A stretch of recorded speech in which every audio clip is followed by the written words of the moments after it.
Columnas políticas.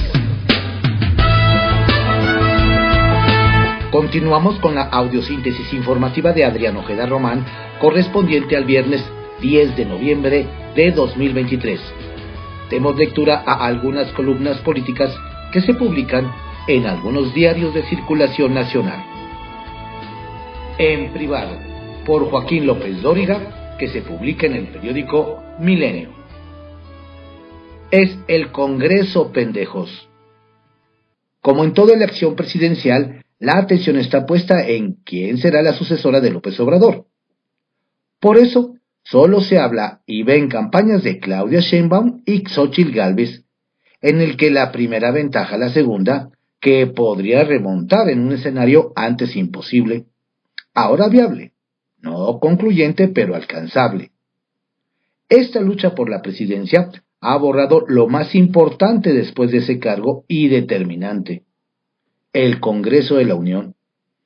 Y el único que lo tiene claro es López Obrador, cuando promueve su plan C, que es obtener la mayoría calificada para poder hacer sus reformas constitucionales, lo que ahora, al perderla en diputados en las elecciones de 2021, en el Senado nunca la ha tenido. Ha sido el freno en el legislativo y la Corte en el judicial. Ese mismo proyecto de López Obrador debería ser la prioridad en el Frente Amplio opositor y no lo ven. Dicho lo anterior, vamos a una realidad.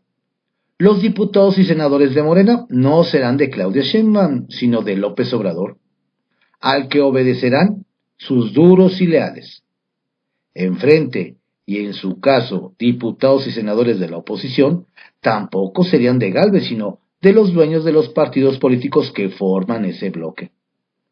Estamos ante un escenario inédito en el que los legisladores no serán, en un caso de la presidenta, sino del antecesor, y en el otro, de los dirigentes de los partidos. En estas condiciones, ¿cuál será la fuerza real de la presidenta de la República en el Congreso que se elija el 2 de junio? Lo veremos a partir del 1 de octubre.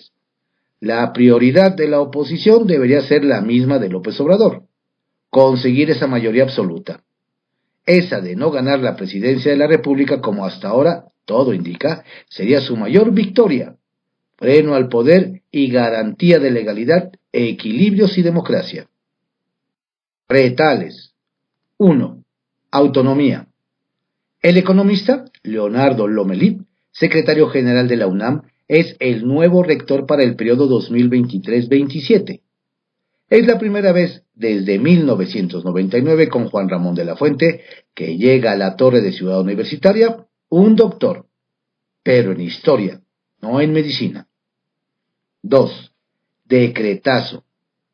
El Diario Oficial publicó un decreto que da por terminada la declaratoria de estado de desastre en Guerrero, por instrucciones presidenciales, cuando no ha terminado. Es la urgencia de López Obrador de deshacerse de esta catástrofe cuando ni siquiera ha podido hacer un recuento de daños. Que le pregunte a los acapulqueños. Y 3. Clave. Hoy es el día D de Morena. Esta tarde Mario Delgado dará a conocer a las 5 precandidatas y 4 precandidatos a los gobiernos de las 9 entidades en juego el 2 de junio. La atención está en Ciudad de México. Si es Omar García Harfuch, habrá ganado Claudia Sheinbaum. Si es Clara Brugada, habrá perdido. Todo apunta a García Harfuch. Mensaje político por Alejandro Lelo de la Rea, que se publica en el periódico El Independiente y en el portal CDMX Magazine. Ernestina politizó su cargo. Militante de Morena, Ernestina Godoy, titular de la Fiscalía General de Justicia de la Ciudad de México, cometió un error básico, pues se exhibió ayer de que sí ha politizado su labor al frente de la dependencia para perseguir a la oposición, en especial a los militantes del PAN, pero también a ciertos priistas. Godoy apenas tardó unas horas en reaccionar al mensaje que dieron los 8 diputados locales del PRI acompañados de su líder nacional Alejandro Moreno Alito, de que votaran contra su ratificación para otros 4 años al frente de la Fiscalía. Con ello, a Morena y sus aliados no les alcanzan los votos para lograr, pues tienen 38 y necesitan forzadamente el de los priistas para llegar al mínimo de 44. Este jueves por la mañana, Godoy dio un mensaje a medios de comunicación cuyo pretexto fue la incorporación de un inmueble al patrimonio de la ciudad. Negó de manera rotunda que hubiera una persecución política de parte de la Fiscalía en contra de la oposición, pero se contradijo cuando acusó que los blanqueazules no querían ratificarla porque había investigado al grupo delictivo vinculado al sector inmobiliario, lo que llevó a prisión a varios de sus militantes, de manera sobresaliente al exalcalde de Benito Juárez, Christian von Roerich, a quien detuvieron ya siendo coordinador de los diputados del PAN en la Ciudad de México. Esa investigación ha provocado que el PAN se declare en contra de mi ratificación al frente de la Fiscalía. Ya han pretendido politizar la justicia. En su calidad de fiscal no debió meterse en esa discusión, ni siquiera mencionar a los panistas, porque es darles la razón cuando dicen que son perseguidos políticos de la fiscal. Godoy tendría que actuar con mayor pulcritud por el cargo que ostenta, al menos en lo que toca a la forma. Debe mostrar resultados en materia de impartición de justicia y no meterse en discusiones políticas como si todavía estuviera en el pleno cameral en un debate contra panistas y priistas. ¿Qué sigue para Godoy? Hay varios escenarios, y tiene ventaja en varios de que pueda seguir influyendo en la Fiscalía, aún terminando su periodo para el que fue designado, el 10 de enero próximo. Si para esa fecha no se ha votado el dictamen de ratificación, lo que se antoja casi imposible porque no hay condiciones políticas para ello, en automático quedará al frente de la Fiscalía como encargado quien ostente el cargo de Coordinador General de Investigación Territorial. Actualmente es Oliver Pilares, un funcionario muy cercano a Omar García Harfuch, ex jefe de la Policía Capitalina. Sin embargo, de acuerdo con el artículo 44 de la Ley Orgánica de la Fiscalía General de Justicia de la Ciudad de México, la designación de ese coordinador está en manos de Godoy, quien incluso un día antes de concluir su encargo podría nombrar a alguien a través del cual pueda seguir incidiendo en la Fiscalía por tiempo indefinido. ¿Cuánto? Hasta que haya condiciones políticas. ¿Cuándo? Seguramente sería hasta la próxima legislatura en que quizá la composición política le permita a Morena poner a su fiscal de nueva cuenta o incluso que la oposición llevara mano por tener mayoría. También la oposición gana con este escenario porque Godoy se debilita al estar en la incertidumbre su cargo. Y ya le pensará 2 veces antes de eventualmente judicializar una carpeta contra Santiago Taboada, por ejemplo, porque ella misma sabe que lo más probable es que en enero tenga que dejar el cargo. Y aunque siguiera influyendo, no es lo mismo. Y si hay encargado de la Fiscalía, sin duda será más endeble aún, porque no tendrá el respaldo y la legitimidad de haber sido avalado por el Pleno del Congreso Capitalino. Lo veremos. Arsenal, por Francisco Garfias, que se publica en el periódico Excelsior. Si me mandan al rancho de López Obrador, me voy sin pena. Selene Ávila. La diputada marcelista, Selene Ávila, no se arrepiente de haber calificado de traidores a sus pares oficialistas que se negaron a etiquetar recursos adicionales para los damnificados del huracán Otis en Guerrero. Si me mandan al rancho del presidente López Obrador, compro un ticket de ida y vuelta. Me pueden separar de la bancada de Morena, pero no de la Cámara de Diputados, nos dijo en charla vía celular. Ya encerrada, la emprendió contra Ignacio Mier, coordinador de la bancada Guinda en San Lázaro. Su ambición de ser candidato a gobernador de Puebla dejó sin un peso a Guerrero, asegura. La aguerrida legisladora afirma que el citado coordinador le vio la cara al grupo de diputados afines a Marcelo Ebrard. Jura que primero dijo sí a la reserva presentada por los diputados afines al ex canciller de etiquetar 15% de los excedentes petroleros, calculados en 300 millones de pesos. Pero conforme avanzaban las horas, iba posponiendo la aprobación de reserva hasta que de plano les dijo que no pasaba y no pasó en el Pleno. Una mayoría de diputados de Morena, Partido Verde y PT, votó en contra. Y ahí tronó el cohete. Selene sabe que está fuera de la bancada de Morena. El PAN, el PRI y el PRD ya la invitaron a formar parte de sus respectivas bancadas. Está también la opción de quedarse como independiente. Aún no decide. En San Lázaro hablamos con otro diputado de Morena que no es marcelista, pero que está consciente de que en el Congreso ya no hay margen de negociación. Se hace lo que dice el presidente. Por eso no le movemos ni una coma. El problema es que en las urnas el pueblo nos va a dar una lección, sintetizó. Hoy es el día D para los 54 aspirantes a abanderar a Morena en las 9 gubernaturas de 2024. En la Ciudad de México hay 5 tiradores, pero la cosa está entre Clara Brugada y Omar García Harfuch. En Puebla se perfilan Alejandro Armenta e Ignacio Mer. No se descarta, sin embargo, la opción de una mujer. Hay 2 que tienen posibilidades, Olivia Salomón y Claudia Rivera. Las encuestas dan por hecho en Veracruz que será Rocío Nale, mientras que en Jalisco, donde compite Antonio Pérez, padre del Checo, los momios juegan a favor de Carlos Lomelí. En Guanajuato destacan 2 aspirantes, Antares Vázquez y Ricardo Sheffield, mientras que en Chiapas la decisión está entre Sacil de León y Eduardo Ramírez. En Tabasco dan por hecho que será Javier May, mientras que en Yucatán todo favorece a Joaquín Joacho Díaz. Allí la opción femenina más fuerte la representa Verónica Camino Farjat.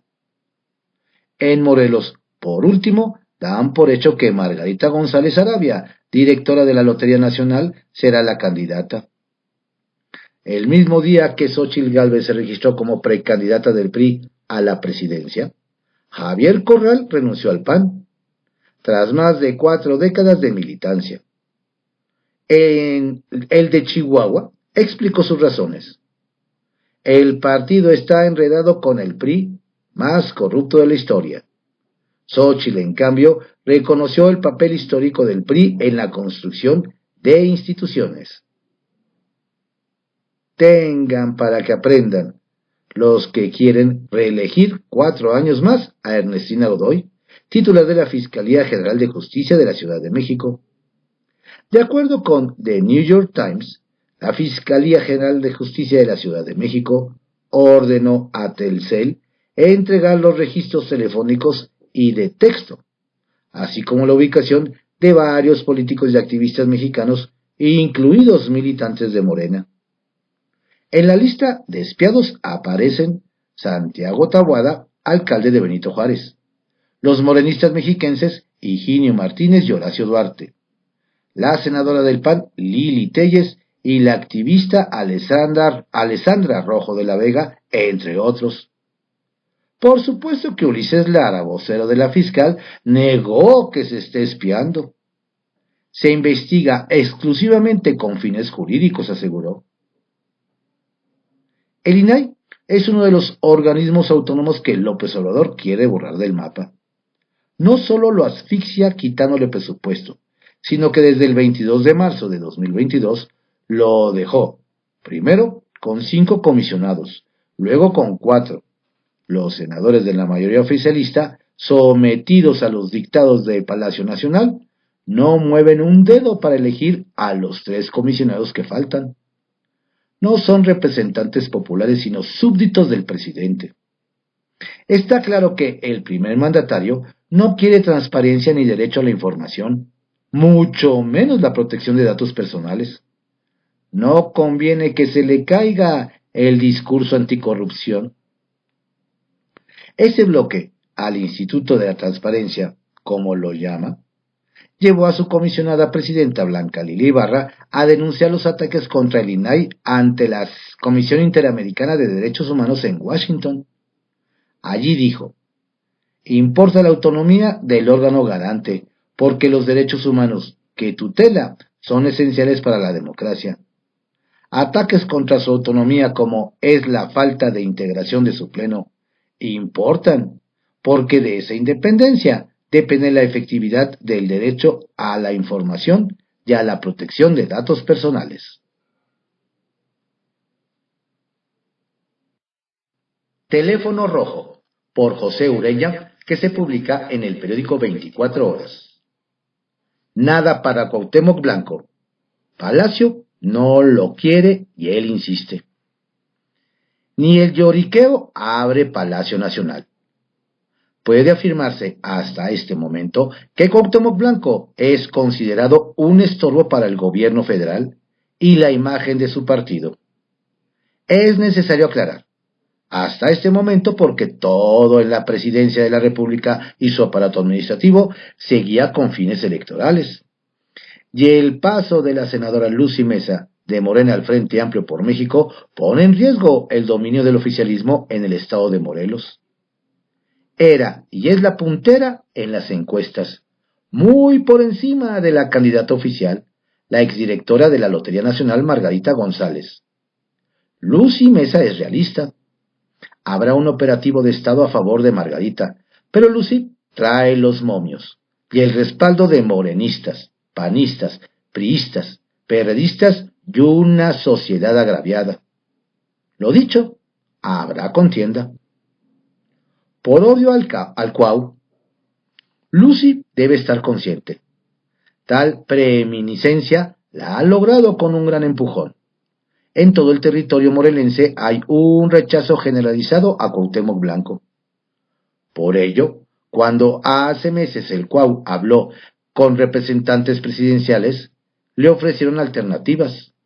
Él pidió la jefatura de gobierno, pero le ofrecieron la alcaldía Cuauhtémoc.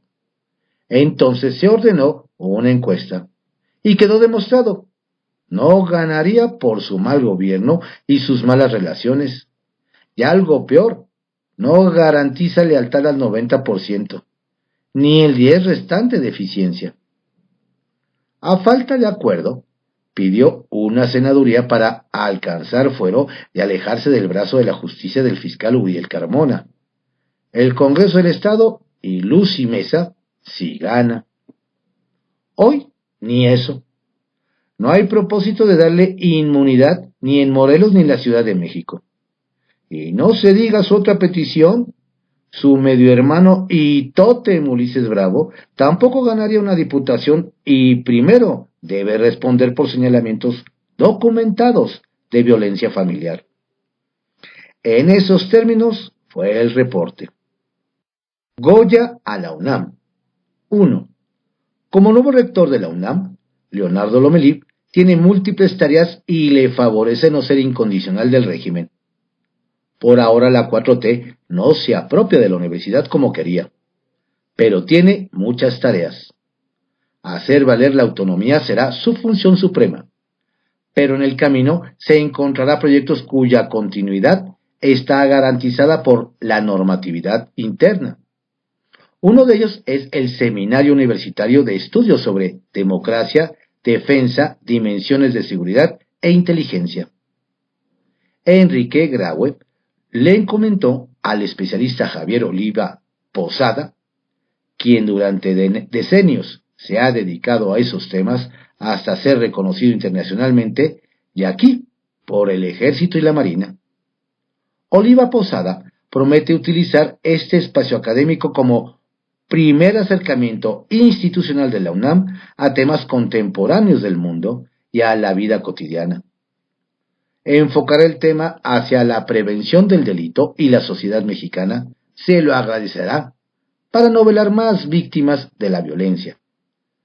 Más de 171,000 en el sexenio hasta ayer. Y dos, a propósito de violencia, los mexicanos podrán ver desde hoy en VIX el documento Una jauría llamada Ernesto, producida por N+, Docs, Animal de Luz y Artegios, con el impulso de Televisa. La sinopsis del documentalista Everardo González lo explica. El muchacho en un momento de su vida, tuvo acceso a un arma, la usó para matar y pronto se volvió parte del crimen organizado. ¿Le parece mexicano actual y real? Capital Político, por Adrián Rueda, que se publica en el periódico Excelsior. Llegan tensos los morenos al día D. No hay plazo que no se venza, y Morena tendrá que anunciar hoy a sus aspirantes a encabezar las candidaturas de 9 entidades del país, entre las que destaca la jefatura de gobierno de la Ciudad de México, considerada por todos la joya de la corona. Las hostilidades iniciarán a las 8 horas con una reunión de la Comisión de Elecciones para después dar paso a las reuniones personalizadas con los aspirantes de cada estado, que durarán 60 minutos cada una. Arrancarán con Yucatán a las 9 horas y seguirán con Veracruz, Tabasco, Puebla, Morelos, Jalisco, Guanajuato, Chiapas, en ese orden, cerrando con la definición de la Ciudad de México. A la capital del país la dejaron al último porque es la más disputada por las tribus de Morena y temen que el resultado pudiera detonar un conflicto que hubiera impedido la realización de toda la jornada. Aunque a estas alturas del partido y después de que el Tribunal Electoral ordenara al INE que al menos 5 de las 9 candidaturas sean para mujeres, cada vez son más los que piensan que la ungida será finalmente Clara Marina Brugada Molina. Sin embargo, las señales de Claudia Sheinbaum indican que se aferrará a Omar Hamid García Harfuch, quien desde el principio fue su favorito, ya quien los duros del partido han querido destrozar. La primera señal de la ex jefa de gobierno fue adelantar su reunión de unidad con las bases de Ciudad de México para el día de ayer, cuando originalmente estaba programada para el domingo. Otra señal es que la definición de la candidatura a la capital se dejará hasta que todo lo demás estuviera decidido, y ninguna rebelión impidiera que la sesión de las demás candidaturas se suspendiera. Si estuvieran pensando en Brugada Molina, no habrían adelantado lo de ayer, ni dejado al final la definición de la ciudad. Lo más lógico habría sido salir el domingo con la alcaldesa de Iztapalapa en un gran acto de unidad y levantándole la mano. Seguramente García Harfuch se disciplinaría y levantaría la mano a la ganadora cerrando filas. Pero si Clara Marina es la derrotada, ella sí podría armar un escándalo, dando al traste con la tan ansiada unidad. Y hablando de eso, a quien los morenos ya alucinan es a Sebastián El Sebas Ramírez, quien el fin de semana pasado organizó un evento morenista para llamar a la unidad e invitar a todos los que pudiera a aportar algo al proyecto en la capital. El Sebas cuestionó al exdiputado Pablo Trejo su presencia, a pesar de que el equipo de Ricardo Monreal lo había convocado. Le preguntó qué hacía ahí y quién lo había invitado. Trejo se retiró prudentemente.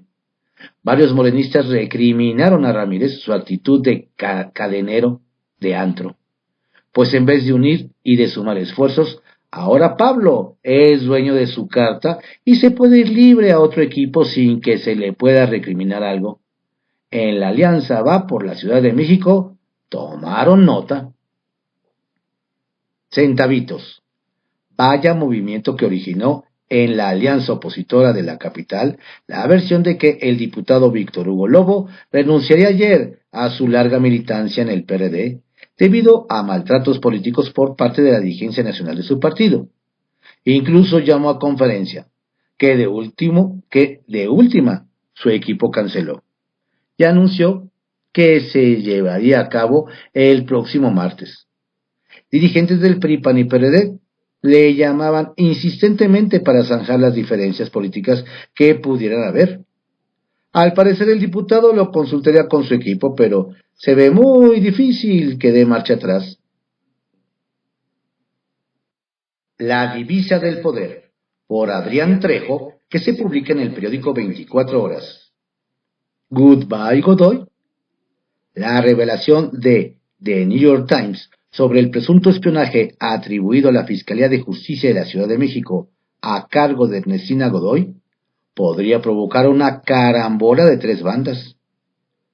Aunque la Fiscalía Capitalina negó haber espiado a personajes políticos de oposición y del propio partido presidencial, la compañía Telcel, que forma parte del consorcio del empresario Carlos Slim, no salió a desmentir la información del diario estadounidense. The New York Times informó que la Fiscalía a cargo de Godoy ordenó a Telcel entregar registros telefónicos y de texto, así como datos de ubicación de más de una docena de personajes políticos considerados de interés, entre ellos la senadora Lili Téllez y los morenistas Higinio Martínez y Horacio Duarte. El diario dice que las declaraciones de la empresa telefónica forman parte de un expediente judicial, pero no se especificó de qué causa. La nota del influyente diario estadounidense podría ser el último clavo que faltaba para evitar la reelección de Godoy al frente de la Fiscalía Capitalina. La bancada de Morena y sus aliados no reúnen los votos necesarios para reelegir a la fiscal y la oposición adelantó que votará en contra. No se conoce que haya un plan B, es decir, el nombre de otro personaje que entre al relevo si Godoy es bateada en el Congreso local. Pero ayer se corrió la versión en algunos grupos de Morena de que el posible sustituto de Godoy podría ser Omar García Harfuch, de todas las confianzas de Claudia Sheinbaum, aunque ello implicaría bajarlo de la contienda por la candidatura a la jefatura de gobierno de la Ciudad de México. Si esa fuera la jugada, García Harfuch volvería a los terrenos que conoce bien y se tranquilizarían los ánimos entre los radicales guindas que abiertamente lo rechazan.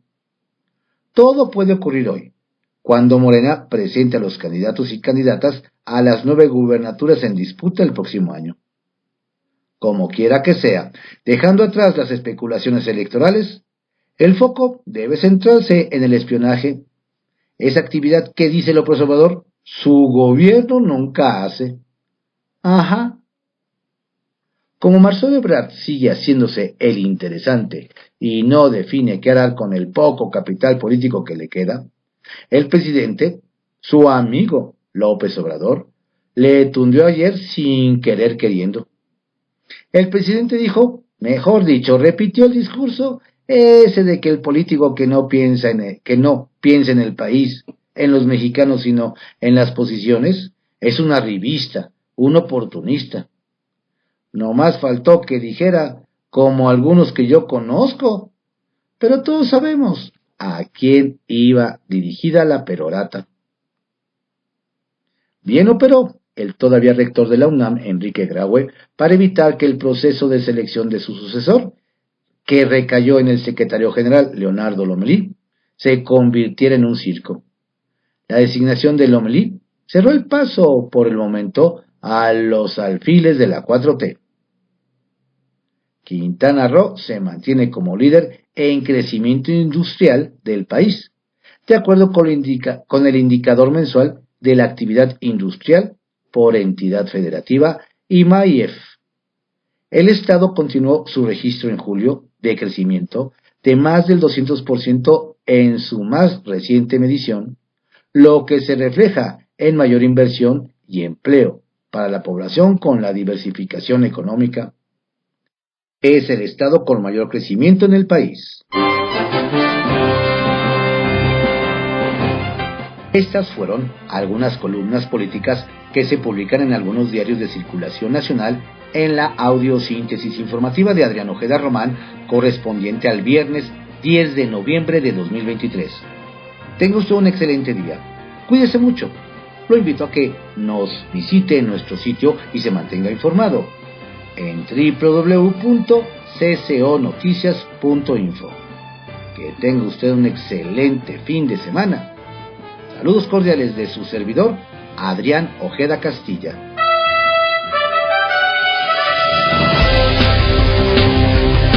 La audiosíntesis informativa fue creada por Adrián Ojeda Román en 1971 y actualmente es producida por Corporación Comunicativa Ojeda.